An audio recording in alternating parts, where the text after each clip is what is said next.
নীলা,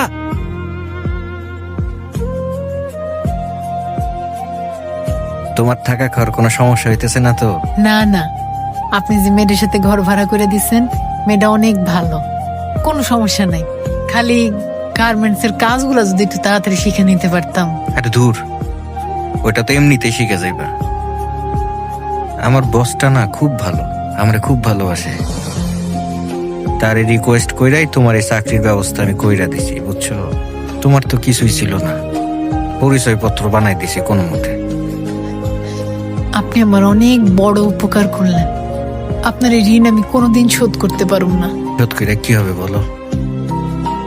শুধু আমার কাছাকাছি থাকো, আর কিছুই চাই না তোমার কাছে। আর শোনো, ওই আজকে ওই গার্মেন্টস ছুটি হলে আজকে আমার বাসায় যাবো বিকালে। আমি কিন্তু অপেক্ষায় থাকবো।